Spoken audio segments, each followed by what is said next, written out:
அனைவருக்கும் வணக்கம். இன்றைக்கி நம்மளுடைய வாழ்க்கையில் பல கேள்விகளை கேட்கக்கூடிய ஒரு சிறுகதையை பற்றி தான் நம்ம கேட்க போகிறோம், வாசிக்க போகிறோம். இந்த சிறுகதையினுடைய தலைப்பு சிறகுகள் வேண்டுமா அப்படின்னு தலைப்பு.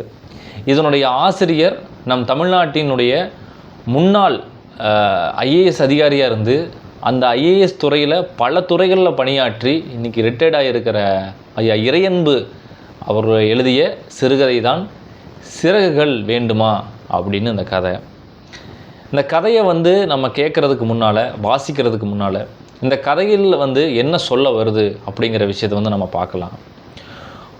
ஒரு பறவையை உண்மையிலே நாம் நேசிக்கிறோம் அப்படின்னா அதை நம்ம வீட்டில் வச்சு வளர்க்குறதா இல்லை அதுக்கு சுதந்திரத்தை திருப்பி கொடுக்கறதா அப்படிங்கிற ஒரு கேள்வியை கேட்குது. நம் வாழ்க்கையிலும் இதே மாதிரி தான் நடந்துகிட்ருக்குது. நம்மை மிகவும் பிடித்தவர்கள் நம் கூடவே இருக்கணும் என்று நாம் நினைக்கின்றோம்.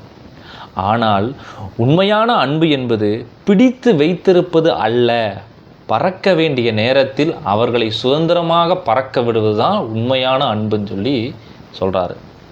அப்படிப்பட்ட ஒரு சிறுகதையை தான் நாம் இன்றைக்கி பார்க்க போகிறோம். இன்றைக்கி நம்ம பார்க்க போகிற சிறுகதையினுடைய தலைப்பு சிறகுகள் வேண்டுமா என்ற சிறுகதை. ஒரு பச்சை கிளியை பற்றிய கதை மட்டும் அல்ல, ஒரு அப்பாவின் மனதை பற்றிய கதை, ஒரு குழந்தையின் தூய்மையான அன்பை பற்றிய கதை, சுதந்திரம் என்றால் என்ன என்பதை சொல்லும் கதை. இந்த கதையின் முடிவில் உங்கள் மனதிலும் ஒரு கேள்வி எழும். நாம் நேசிப்பவர்களுக்கு சுதந்திரம் கொடுக்கிறோமா? நாம் ஒருத்தரை நேசிக்கிறோன்னா அவங்கள ஃப்ரீயாக நம்ம விடுறோமா, இல்லை நம்முடைய ஆசைகளுக்காக அவர்களை ஒரு கூண்டுக்குள் வைத்திருக்கிறோமா அப்படிங்கிறத வாங்க நம்ம இந்த கதையில் நம்ம பார்த்து தெரிஞ்சுக்கலாம். நம்ம முன்னாலேயே சொன்ன மாதிரி இந்த அழகான ஒரு சிறுகதை நம்மளை கொடுத்தவர் இறையன்பு ஐஏஎஸ் ஐயா அவர்கள். தமிழகத்தின் தலைசிறந்த நிர்வாக அதிகாரிகளில் ஒருவராக பணியாற்றியவர். அதே நேரத்தில் சிறந்த எழுத்தாளர், பேச்சாளர், சிந்தனையாளர், வாழ்க்கை, மனிதநேயம், அன்பு, கல்வி, ஒழுக்கம் போன்ற தலைப்புகளில் ஏராளமான நூல்களை எழுதியிருக்கிறாரு. இறையன்பு அவர்களின் எழுத்தின் தனிச்சிறப்பு என்ன அப்படின்னா, சாதாரண சம்பவங்களுக்குள் சாதாரண வாழ்க்கை தத்துவங்களை மறைத்து வைத்து எழுதுறது தான் ஐயாவுடைய ஒரு நல்ல ஒரு கருத்துக்கள் சார்ந்த ஒரு எழுத்து. சிறகுகள் வேண்டுமா என்ற இந்த சிறுகதையும் அதற்கு ஒரு உதாரணமாக நம்ம எடுத்துக்கலாம். அடுத்தது இந்த கதைக்குள்ளே நம்ம போகலாம். கதை இப்படி தொடங்குது. ஒரு நாள் யாரும் எதிர்பார்க்காத விதமாக ஒரு சிறிய பச்சை கிளியை கூண்டோடு வாங்கி வருகிறார் அந்த மனிதர். அவரை பார்த்த வீட்டில் உள்ள அனைவரும் ஆச்சரியமாக பார்க்கிறார்கள். எதையும் சுதந்திரமாக இருக்கணும் என்று சொல்கிற நீங்களே இப்படி ஒரு கிளியை கூண்டில் அடைத்து வாங்கி வருகிறீர்களே என்று கேள்விகள் எழுகின்றன. ஆனால் அவர் அமைதியாக இருக்கிறார். அவருக்குள் ஒரு ரகசியம் இருக்கிறது. அந்த கிளியை அவர் ஆசைக்காக வாங்கவில்லை, அதை விடுவிப்பதற்காக வாங்கி வந்திருக்கிறார். அதன் சிறகுகள் வெட்டப்பட்டிருந்தன. இப்போது அதை விட்டுவிட்டால் பூனையோ வேறு பறவைகளோ தாக்கிவிடும். அதனால்தான் சிறகுகள் முழுமையாக முளைக்கும் வரை நம் வீட்டில் இருக்கட்டும் என்று அந்த மனிதர் நினைக்கிறார். ஆனால் அந்த வீட்டில் ஒரே ஒரு உயிர் மட்டும் அந்த கிளியை பார்த்து அளவில்லாமல் சந்தோஷப்படுகிறது. அவருடைய சிறிய மகள். புத்தகத்தில் மட்டும் பார்த்திருந்த கிளி இப்போது தன் கைகளுக்கு அருகில் அவள் நாள் முழுவதும் கிளியோடு தான் விளையாடுகிறாள். அதற்கு அரிசி போடுகிறாள், மிளகாய் கொடுக்கிறாள், அதன் தலையை மெதுவாக வருடுகிறாள், அதனோடு பேசுகிறாள். அப்பா அருகில் உட்கார்ந்து அவளிடம் பேசுகிறார். இதோட ரெக்கைகள் வெட்டப்பட்டிருக்குமா, அதனால் இப்போ பறக்க முடியாததுனால சிறகுகள் வளர்ந்ததும் நாம் இதை பறக்க விட்டுறலாம் அப்படின்னு அவர் அப்பா சொல்கிறாரு. அந்த சிறுமி ஆச்சரியமாக கேட்குறாள், அப்பா அப்படின்னா இது நம்ம வீட்டில் எப்போவுமே இருக்காதாப்பா அப்படின்னு கேட்குறான். அவர் சிரிக்கிறார். இல்லைம்மா, சுதந்திரமாக வாழ வேண்டிய உயிரை நாம் எப்பவும் நம்மக்கிட்ட வச்சுக்கவே கூடாது அப்படின்னு வந்து சொல்கிறாரு. நாட்கள் நகர்கின்றன.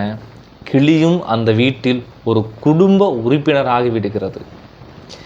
சிறுமி அதற்கு பேச கற்றுக் கொடுக்கிறாள். ஹலோ, சௌக்கியமா கன்றுக்குட்டி என்று சொல்லி கொடுக்க அந்த கிளியும் மெதுவாக அவற்றை திரும்பச் சொல்லி ஆரம்பிக்கிறது. வீட்டிற்கு வருகிறவர்கள் எல்லோரும் ஆச்சரியப்படுகின்றார்கள். என்னமோ பேசுது, ரொம்ப புத்திசாலி கிளி போல என்று பாராட்டுகிறார்கள். ஒரு நாள் கூண்டை சுத்தம் செய்வதற்காக கிளியை வெளியே விடுகிறாள். கிளியை காணவில்லை. வீடு முழுவதும் பதற்றம். சிறுமி கதறி அழுகிறாள். அம்மா கவலை அடைகிறாள். அப்பா மாடியிலும் அங்கும் இங்கும் தேடுகிறார். பூனை பிடிச்சிருக்குமோ என்ற பயம் எல்லோருக்கும் எழுகிறது. சில நிமிடங்களுக்கு பிறகு மேசை காலின் கீழே அமைதியாக உட்கார்ந்திருந்த கிளியை பார்த்ததும் வீட்டில் இருந்த அனைவரும் பெருமூச்சு விடுகின்றார்கள். காலம் நகர்கிறது. மெல்ல அந்த கிளியின் சிறகுகள் முளைக்க வளர ஆரம்பிக்கிறது. அதை பார்த்து மட்டும் அப்பாவின் மனதில் ஒரு கேள்வி, இன்னும் கொஞ்ச நாள் தான்.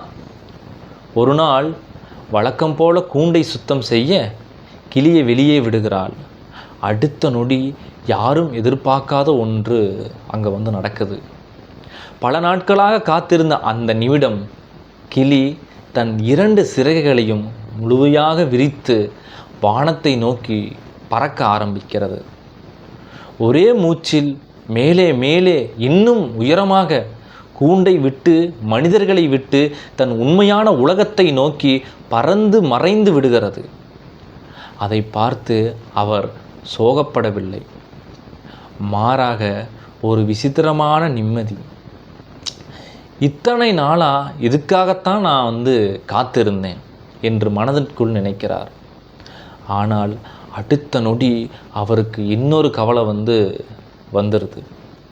பள்ளிக்கூடம் முடிஞ்சு என் பொண்ணு வந்துடுவா, கிளி எங்கன்னு கேட்பான், நான் என்ன பதில் சொல்வேன் அப்படின்னு அப்பா இது பண்ணுறாரு. அதோடு அவளுக்கு இன்னொரு சிந்தனை, அவருக்கு இன்னொரு சிந்தனை வருது. மனிதர்களிடம் கற்ற ஹலோ, சௌக்கியமா என்ற வார்த்தைகளை இப்போ அந்த கிளி மற்ற கிளிகளோடு பேசுமா? இல்லை, தன் இனத்தின் மொழியை மீண்டும் கற்றுக்கொண்டு மனித மொழியை மறந்து விடுமா அப்படின்னு யோசிக்கிறார் அவர். அந்த கேள்வியோடு கதை முடியுது. இந்த கதையிலிருந்து நாம் என்ன கருத்துக்களை எடுத்துக்கணும் அப்படின்னா, அன்பு என்பது உரிமை அல்ல, அன்பு என்பது விடுதலை. நமக்கு ஒருத்தவங்களை பிடிச்சிருக்குது அப்படின்னா, பிடித்திருக்கிறது என்பதற்காக அவர்கள் பிடித்து வைத்திருக்கக்கூடாது அப்படிங்கிறது ஆழமாக சொல்லுது. அவர்களை பறக்க விடும் நேரத்தில் அவர்களை சுதந்திரமாக பறக்க விட வேண்டும், அவர்களை சுதந்திரமாக வாழ விட வேண்டும். அதுதான் இந்த சிறுகதை சொல்லுது. இந்த கதையின் மூலமாக நாம் எடுத்துக்கக்கூடிய வாழ்க்கை பாடம் என்ன அப்படின்னா, நம் குழந்தைகளை நன்றாக வளர்க்கின்றோம். அவர்களை நம்முடைய கனவுகளுக்காக அல்ல, அவர்களுடைய கனவுகளுக்காக. நாம் நேசிக்கும் மனிதர்களையும் அவர்களுடைய சுதந்திரத்தோடு நேசிக்க கற்றுக்கொள்ள வேண்டும். சிறகுகளை வெட்டுவது எளிது, சிறகுகளை வளர விடுவதுதான் பெரிய மனம் அப்படின்னு சொல்லியிருக்காங்க. இந்த சிறுகதையில் எழுத்தாளர் IAS இறையன்பு ஐயா அவர்களுடைய நடை, சிக்கலான வார்த்தைகள் இந்த சிறுகதையில் கிடையாது. பெரிய தத்துவங்களை கூட ஒரு குழந்தை புரிகிற அளவுக்கு மென்மையாக சொல்கிறாரு. ஒரு சாதாரண குடும்ப வாழ்க்கையை எடுத்துக்கொண்டு அதற்குள் ஒரு ஆழமான வாழ்க்கை உண்மையை நம்மளுக்கு சொல்கிறாரு. அதுதான் இந்த எழுத்தாளருடைய நடை. நிறைவாக இந்த சிறுகதை என்ன சொல்லுது அப்படின்னா, கூண்டில் இருந்த கிளி பறந்தது, ஆனால் உண்மையில் விடுதலை பெற்றது கிளி மட்டுமல்ல, அதை நேசித்த அந்த மனிதனின் மனமும் கூட. அதனால்தான் அன்புக்கு சிறகுகள் வேண்டும், கூண்டுகள் வேண்டாம் அப்படிங்கிறத இந்த சிறுகதை சொல்லுது. கண்டிப்பாக அந்த சிறுகதை உங்களுக்கு ரொம்ப பிடிச்சிருக்குன்னு நான் நினைக்கிறேன். ஸோ நம்மளுக்கு ஒருத்தவங்களை பிடிச்சிருக்கு அப்படின்னா, நம்மளுக்கு ஏற்ற மாதிரி அவங்கள ஒரு விஷயத்தில் நம்ம அடைச்சி வைக்கிறது தப்புங்கிறத விட அவங்களோட சுதந்திரத்துக்கு அவங்கள வந்து வாழ விடணும் அப்படிங்கிறது வந்து இந்த சிறுகதை வந்து ஆழமாக வந்து சொல்லுது. ஸோ உங்களுக்கு ரொம்ப பிடிச்சிருக்குன்னு நான் நினைக்கிறேன். கண்டிப்பாக அடுத்தடுத்த சிறுகதைகளில் நம்மளுடைய அந்த சிறுகதையில் இருக்கக்கூடிய நல்ல நல்ல விஷயங்களை வந்து நம்ம வந்து கேட்கலாம். கண்டிப்பாக நம்மளால் வந்து சில கதைகளை வந்து வாசிக்க முடியல, இது பண்ண முடியல. பட் ஸ்டில் நம்ம ஏதாவது சில விஷயத்தை கேட்டு அதுக்கப்புறமா தான் அந்த விஷயத்தை வந்து நம்ம வாசிக்கணும் அப்படிங்கிறத வந்து நான் கேட்டுக்கிறேன். நன்றி, வணக்கம்.